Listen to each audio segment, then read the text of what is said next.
በዓለም ታሪክ ውስጥ እጅግ ከሚነገሩና ከሚያስደንቁ ቅዱሳን ቅርሶች መካከል የኪዳኑ ታቦት ቀዳሚውን ስፍራ ይይዛል።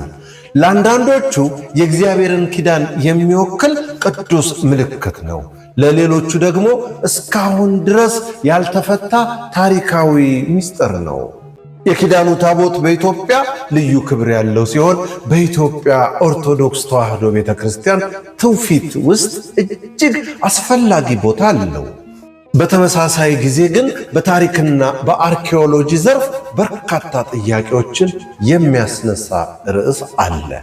በዚህ ቪዲዮ ውስጥ የሃይማኖታዊ እምነትን፣ የባህላዊ ትውፊትንና የታሪካዊ ምርምርን በግልጽ በመለየት በጥልቀት እንመለከታለን። የኪዳኑ ታቦት ምንድን ነው? ከየትስ መጣ? በመጽሐፍ ቅዱስ መሠረት የኪዳኑ ታቦት እግዚአብሔር በሙሴ በሰጠው መመሪያ መሠረት የተሠራ ቅዱስ ታቦት ነው። ከግራር እንጨት ተሠርቶ በወርቅ የተሸፈነ ሲሆን በውስጡ የ10ቱ ትእዛዛት የተጻፉባቸው የድንጋይ ጽላቶች፣ መና የያዘች የወርቅ ማሰሮና የበቀለችው የአሮን በትር እንደተቀመጡበት ይነገራል። እስራኤላውያን ከግብፅ ባርነት ወጥተው በሲና ተራራ አካባቢ በሚጓዙበት ወቅት የተሠራው ይህ ታቦት ለእስራኤል ሕዝብ ከፍተኛ ቅድስና ያለውና የእግዚአብሔር አብሮነት ምልክት ነበር። በረጅም የዘመን ጉዞ ውስጥ ከእስራኤላውያን ጋር ከተጓዘ በኋላ በንጉሥ ሰለሞን ዘመን በኢየሩሳሌም ቤተ መቅደስ ውስጥ በክብር አርፎ ነበር። ከኢየሩሳሌም መጥፋትና የታሪኩ መለወጥ ስናየው ከንጉሥ ሰለሞን ዘመን በኋላ ግን ስለ ታቦቱ በመጽሐፍ ቅዱስ ውስጥ በግልጽ የሚገለጹ መረጃዎች እየቀነሱ ይመጣሉ። በተለይ የመጀመሪያው ቤተ መቅደስ በባቢሎናውያን ከመፍረሱ በፊት ታቦቱ የት እንደሄደ የተለያዩ ትረካዎችና ግምቶች ተፈጠሩ። አንዳንዶቹ በኢየሩሳሌም ተደብቆ እንደቀረ ይናገራሉ። ሌሎቹ ደግሞ ወደ ተለያየ ዓለም አካባቢዎች ተወስዷል ይላሉ።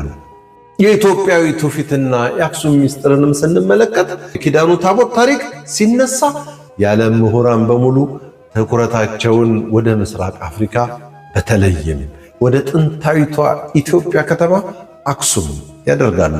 በኢትዮጵያ ባህላዊ ትውፊትና በብሔራዊ የታሪክ ድርሳን ክብረ ነገሥት መሠረት የኪዳኑ ታቦት በንጉሥ ሰለሞንና በንግሥተ ሳባ ልጅ በሚኒሊክ አንድ አማካይነት ወደ ኢትዮጵያ መጥቷል።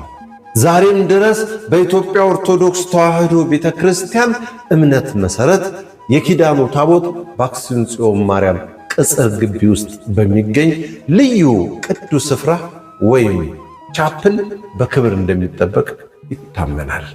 በትውፊቱ መሠረት ታቦቱን ለመጠበቅ ዕድሜ ልኩን የተመደበ አንድ ብቸኛ ንጹሕ መነኩሴ ወይም እቹ ጠባቂ አለ።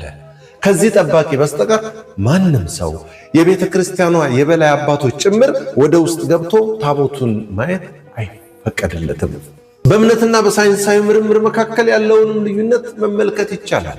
ይህ ታሪክ በእርግጥ ታቦቱ በአክሱም አለ የሚለውን ታላቅ ጥያቄ ያስነሳል። እዚህ ጋር ለአድማጮች ግልጽ መሆን ያለበት ነጥብ አለ። በሃይማኖታዊ እምነት መሠረት መልሱ ሙሉ በሙሉ አዎ ነው። ይህ ለብዙ ሚሊዮን ምዕመናን የማይናወጥ ቅዱስ እውነት ነው። በታሪካዊና በአርኪኦሎጂ ምርምር መሠረት ደግሞ እስከዛሬ ድረስ የኪዳኑ ታቦት የት እንዳለ በሁሉም ወገኖች የተስማሙበትና በአይነቱ የተረጋገጠ ቁሳዊ ማስረጃ አልቀረበም። ሳይንሳዊ ምርምር በማስረጃ ላይ የተመሰረተ ሂደት በመሆኑ ርዕሱን እስካሁን ድረስ ያልተፈታ የዓለም ትልቁ ምስጢር አድርጎታል። ስለዚህ ይህን ርዕስ ሲያዳምጡ የእምነት ትውፊቶችን ከታሪካዊ ምርምሮች መለየት አስፈላጊ ነው። ሁለቱም በራሳቸው አውድ ሊከበሩ ይገባል። የኪዳኑ ታቦት በኢትዮጵያ ባህል ያለው ስፍራ ደግሞ በጣም ከፍተኛ ነው። በኢትዮጵያ የኪዳኑ ታቦት ከታሪካዊ ትረካ በላይ የዕለት ተዕለት የሃይማኖት፣ የባህልና የመንፈሳዊ ሕይወት ማዕከል ነው። በሀገሪቱ በሚገኙ በሺዎች በሚቆጠሩ አብያተ ክርስቲያናት ውስጥ ሁሉ ታቦት የሚባል ቅዱስ ምልክት ይገኛል። እነዚህ ታቦት በመንፈሳዊ ሥርዓቶች በተለይም በጥምቀትና በየዓመቱ በሚከበሩ ንግሠ በዓላት እጅግ በከፍተኛ ክብር ወደ ውጭ ወጥተው ለሕዝቡ ቡራኬ ይሰጣሉ። ይህ ባህል ለብዙ ምዕመናን የእምነት የአንድነትና የረጅም ዘመን የታሪክ ትስስር መገለጫ ነው። በተደጋጋሚ የሚነሱ ጥያቄዎች አሉ። የመጀመሪያው የኪዳኑ ታቦት ምንድን ነው? በመጽሐፍ ቅዱስ መሠረት እግዚአብሔር ከእስራኤል ሕዝብ ጋር ያደረገውን ኪዳን የሚወክል የ10ቱ ትእዛዛት ጽላት የተቀመጠበት ቅዱስ ታቦት ነው። ሁለተኛው የኪዳኑ ታቦት በኢትዮጵያ አለ? በኢትዮጵያ ኦርቶዶክስ ተዋሕዶ ቤተክርስቲያን ትውፊት መሠረት በአክሱም ከተማ ይገኛል።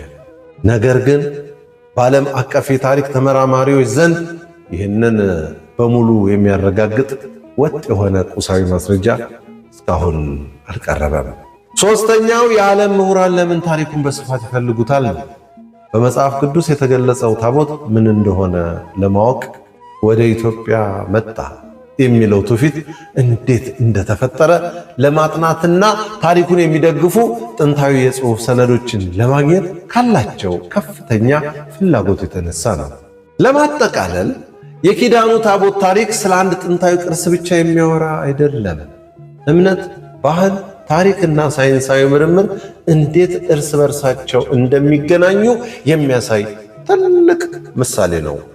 ለአንዳንዶቹ የመንፈሳዊ እምነት ምልክት ሲሆን፣ ለሌሎቹ ደግሞ ገና መልስ ያልተገኘለት ታሪካዊ ምስጢር ነው።